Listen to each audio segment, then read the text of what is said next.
Smites are Soulframe's unique alternative to critical hits, and it looks like they will be even more important to Soulframe combat in future updates. Let's take a closer look at what smites are, what they do, and how they relate to the upcoming moat rework. A smite is when you tear the soul from an enemy. Anytime you hit with your weapon, there's a chance that your hit will make your enemy's soul vulnerable to a smite. This vulnerability is indicated by a colored glow on their body. Aim yourself in that enemy's direction and tap your soul mode key to perform the smite, ripping out the soul and dealing some damage.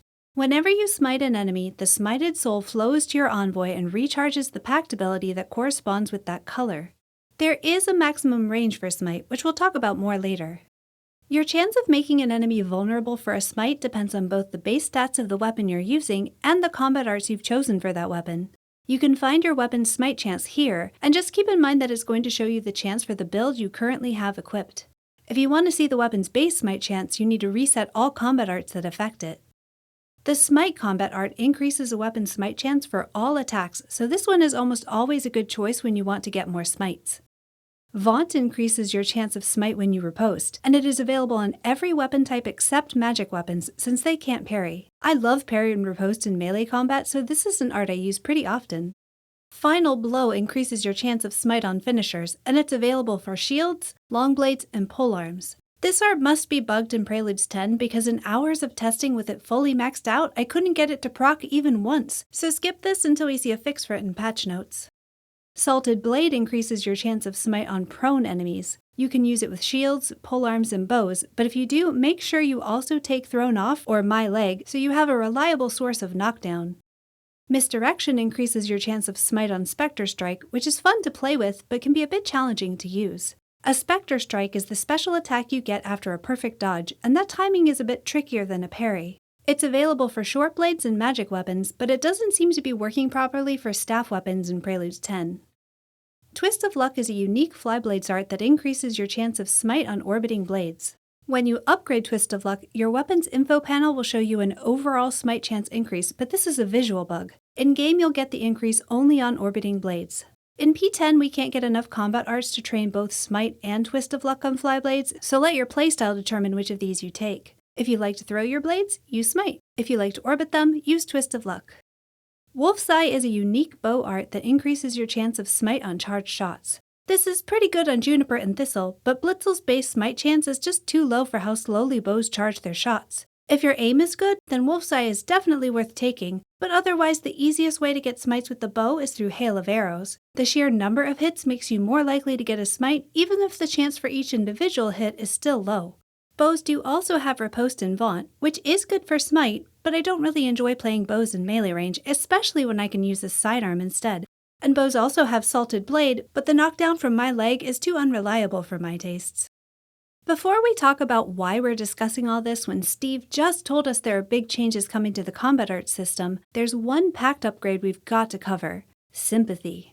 After my beginner builds video, a few people asked why I don't use Sympathy. The answer to that is range, which we're going to talk about in just a minute, but you all were right. Sympathy definitely should have been in the Tethran build. Sympathy is a very strong heal that procs on Smite. Mockery Smites are an exception to this, but I have to wonder if that's a bug, because Mockery Smites do still reduce your ability cooldown, so they should proc Sympathy too. There are two things that make Sympathy so strong. One is just the amount you get healed for, which is quite a lot even at only 1 point invested. The other is how that heal takes effect. The heal isn't instant like when you finish the animation for drinking a potion. Instead, your health recharges over time, and this regeneration continues even if you get hit while it's healing you.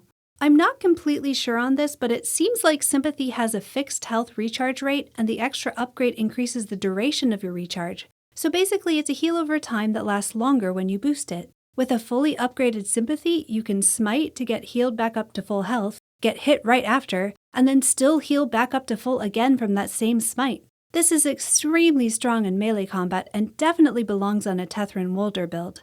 However, smiting has a maximum range. If you regularly play outside of your smite range, then you are both less likely to need the heal from Sympathy and less likely to get to your target in time for a smite when you do need a heal. On bows especially, I find it way more efficient to just focus on killing my target rather than closing range for a smite, which makes healing less of an issue because dead enemies do no damage. Magic weapons and flyblades also have this issue with smiting, although to a lesser degree than bows, because they are more mid-range weapons than long-range. Really, anytime you throw a weapon, you can run up against this problem.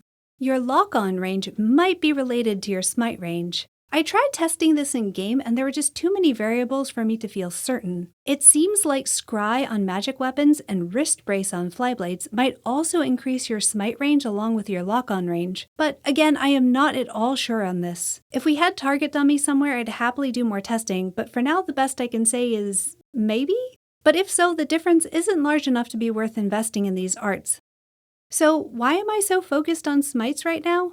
Because of the moat rework. DevStream 7 showed us some gameplay of the new moat system. Now, the devs did say that the system was still in development at that time, so what we get won't look exactly like what we saw, but one part looked pretty well established. You charge your moats with smites. This means every build is going to want smite when we get the moat rework, and ranged weapons are going to be at a huge disadvantage if they can't get their smites. Now, Steve just told us in DevStream 8 that there are big changes to combat arts coming in the future, but we have no idea how far away that future is. I am preparing myself for the possibility that ranged gameplay will be comparatively weak when the moat rework comes, unless it comes with some change to smite range, which is a possibility. We just don't know yet. I would love to see a system where your smite range scales with your weapon range. If I can hit it, I should be able to smite it. All that said, smite range isn't super tiny, so I think bows are still going to have fun with the moat rework no matter what. I might just be shooting arrows from a little closer than normal, just hopefully not permanently. And that's enough speculation for now.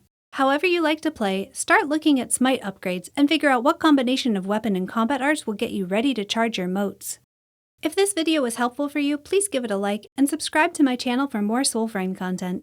What's your favorite smite build? Share it in the comments. And until next time, happy hunting!